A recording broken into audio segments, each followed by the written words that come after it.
voy a denominar core porque es lo que algunas palabras en inglés van a ver porque son las que se usan en los congresos, para que ustedes tengan conocimiento, ¿sí? Entonces, cuando hablamos de core, en realidad, el primer core que aparece en las investigaciones, en la bibliografía, en la literatura, ¿sí?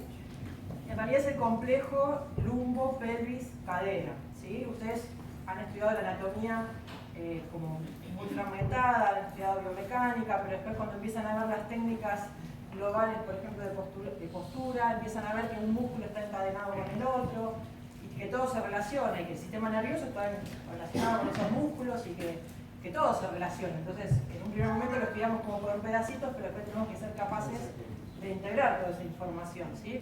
Entonces acá vamos a integrar una zona del cuerpo que es muy importante, no solamente desde el punto de vista anatómico y biomecánico, sino también desde el punto de vista del funcionamiento, ¿sí? de la fisiología. Este es un corte anatómico más o menos a la altura del lumbar 3, ¿sí?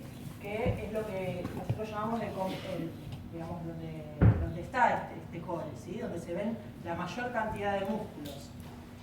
En este corte ustedes pueden ver la pared anterior de lo que sería el core, sería como una caja, por así decir, que tiene una pared superior, que es el diafragma, que acá lo tienen acá arriba, ¿sí? El techo es el diafragma, aunque el diafragma también recubre las partes laterales y la parte posterior con los pilares del diafragma, es parte también de la estabilidad de columna, los pilares del diafragma, ¿sí? Pero también se relaciona el core con la respiración, ¿sí? Van a ver que es muy importante la parte respiratoria.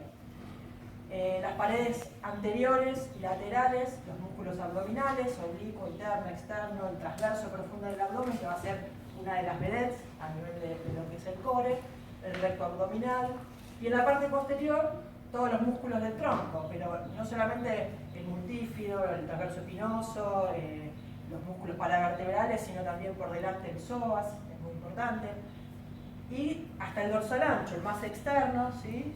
El dorsal ancho también es un estabilizador del core, porque a través de la aponeurosis lumbar está inervado, está insertado en esa zona, ¿sí? Entonces van a ver que un problema de hombro puede estar relacionado con un problema de core, ¿sí? Y acá se ve el piso de lo que sería el core, ¿sí?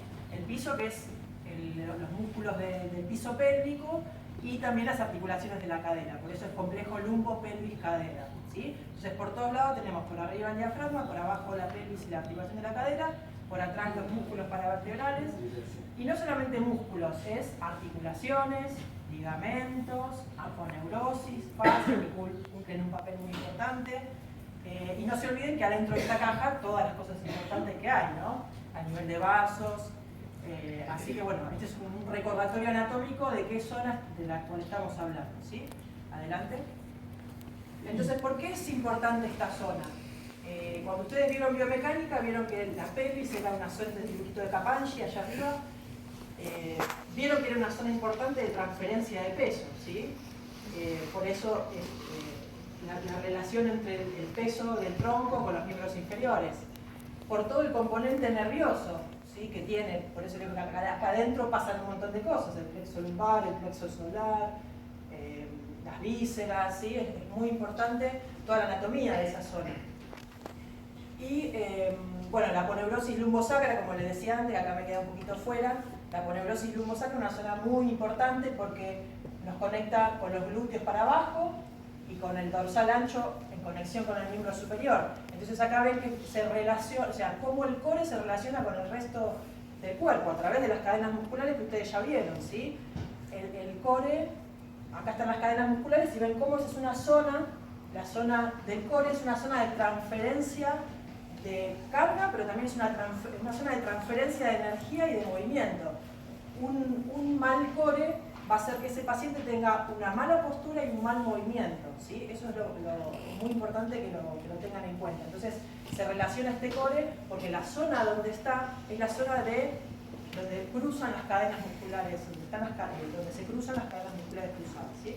Acá se ve muy bien cómo la aponeurosis relaciona el dorsal ancho y al glúteo. Y ven que nada se corta, porque los glúteos hacia abajo se relacionan a través del isquio con los isquiotibiales, y así sucesivamente, ¿sí? Y bueno, lo que les decía que es una zona de generación de energía y también de transferencia de energía, porque a veces los movimientos en el cuerpo no es que se inician solamente en la zona del core, sino que, por ejemplo, en un saque de tenis se inician en el miembro inferior izquierdo, pasa la energía a través del core, y si tengo un buen core, voy a usar menos la fuerza de los músculos del brazo y voy a tener más fuerza en el golpe porque tengo un core más fuerte, ¿sí? Y me voy a lesionar menos el hombro. Entonces, siguiente. Bueno, acá hago como un bache, un paréntesis, ¿sí? Porque ustedes cuando, quizás más adelante, cuando empiecen formaciones de posgrado, esto ya se está viendo y por eso que no quería dejarlo de nombrar, para que lo tengan en cuenta, es que hoy en día se está hablando en los cursos de posgrado de un core superior o un pilar superior y un core inferior como un pilar inferior. Lo que recién les hablé sería el core inferior, ¿sí? Y este core superior se está empezando a hablar, ¿por qué? Porque más allá de que yo tengo que tener una buena estabilidad lumbopélvica para hacer un ejercicio de core, ¿qué pasa si tengo una mala fijación de la escápula? O sea, los ejercicios de core me van a hacer intervenir tanto la estabilidad lumbopélvica-cadera, como también es muy importante a nivel del miembro superior la estabilidad escapular. Es como una analogía que se hace a la pelvis con el miembro inferior, a la escápula y con todas sus inserciones a la columna, ¿sí? Al tronco, con el miembro superior, ¿sí? Por eso hoy en día van a ver que empiezan a hablar de core superior, core inferior, y en los ejercicios de core van a ver que está involucrado todo. Pero bueno, la charla era de core inferior, vamos a hacer un poquito más hincapié en eso, pero no quería... Esto le llaman, por ejemplo, cuando ven en un curso de pilates le van a hablar de estabilidad escapular, ¿sí? Sería el core superior o pilar superior, y después lo van a ver en los ejercicios. Y lo otro, lo de la parte inferior, sería estabilidad lumbopélvica-cadera o lumbopélvica, ¿sí? Adelante. Un poquito de la historia de la estabilidad lumbopélvica, el primero en el año 1990, el médico que empieza a hablar de estabilidad es Panjabi, ¿sí? Un médico estadounidense de origen indio, que en realidad es un médico, un cirujano de columna, pero él empieza a definir lo que es la estabilidad de la columna y la inestabilidad de la columna. ¿Por qué? Porque los médicos ante una columna inestable la tienen que operar, la tienen que estabilizar, ¿sí? Entonces empezó a ver cuáles eran los componentes para tener una columna estable. Y una columna estable él describe que tiene tres pilares, que es un sistema activo compuesto por los músculos, un sistema pasivo compuesto por las articulaciones y los ligamentos, la neurosis, y un sistema de control muy importante que es la unión, o sea, porque acá hablamos mucho de biomecánica, anatomía, pero no tenemos que olvidar que todo esto está inervado y está todo lo que es postura y ejercicio bajo el control del sistema nervioso, ¿sí? Es una falla, ya lo ven en un chico que tiene un déficit, un chico que tiene una encefalopatía crónica no evolutiva, tiene un problema postural, tiene un problema de core porque su sistema de control no funciona bien, ¿sí? Así que bueno, eso habló de sistema activo, sistema pasivo y sistema de control. Y a su vez, dentro de la parte muscular, el sistema activo, lo dividió en un sistema profundo, que para que ustedes lo aprendan sencillo, son los músculos más cortitos y más profundos pegados a la columna vertebral, que son los que más control y estabilidad le dan a la columna. Por ejemplo, el transverso espinoso, ¿sí? Y los músculos más largos y más superficiales, que son los que intervendrían más en la dinámica. Y esto pasa con todas las articulaciones. Entonces, cuando estudian articulación por articulación, siempre van a ver que hay músculos más cortitos, que cumplen más la función del control, por ejemplo, el vasto interno de la rodilla, y músculos más largos que ocupan una función más dinámica. Eso es a modo de estudio, pero en realidad todos los músculos colaboran en la función, ¿no? Entonces, acá aparece como un River Boca, una pelea a nivel científico, de Gustavo Pesito, la escuela australiana, liderada por Caroline Richardson y Osh Hayes, son los autores australianos, y la escuela canadiense, liderada por Stuart McGill, ¿sí? Y acá empiezan, en realidad, a estudiar cómo era la activación de estos músculos del core, ¿sí?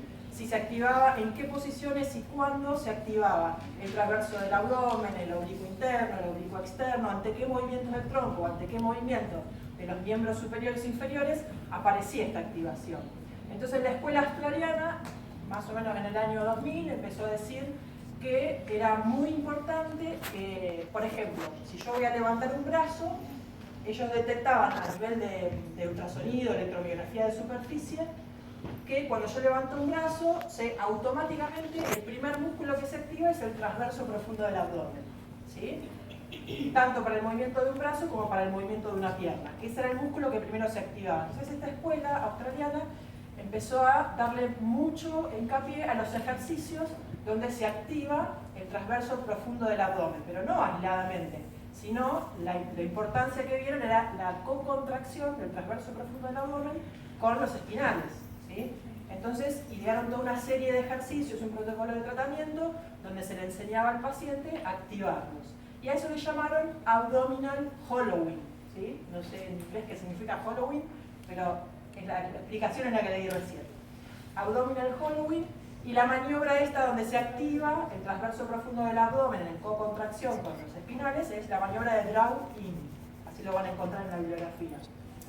Entonces le puse músculo TA en co-contracción con MF multífide, transverso espinoso, ¿sí? Los paravertebrales.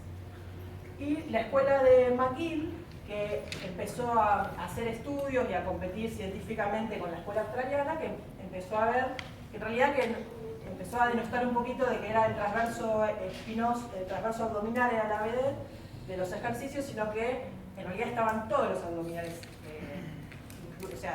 todos los abdominales involucrados dentro de este trabajo de core, que no había una activación específica del transverso del abdomen. Entonces a ellos le llamaron abdominal bracing, ¿sí? Que es la activación más completa. Entonces, bueno, ¿qué hago? ¿Hago abdominal hollowing o le pido al paciente abdominal bracing? En realidad van a ver que en el protocolo de tratamiento, cuando uno empieza a trabajar con un paciente, depende del tipo de paciente que sea, voy a usar una, voy a usar la otra, pero siempre, digamos, sería, cuando uno habla en técnicas kinésicas, siempre de empezar gradualmente. Voy a empezar siempre primero a enseñarle al paciente, por lo menos ver si tiene un transverso del abdomen activo, y después me voy a ir a los ejercicios un poquito más complejos, que son el abdominal bracing. Que involucran a todos los abdominales, en co-contracción siempre con los espinales. Bien.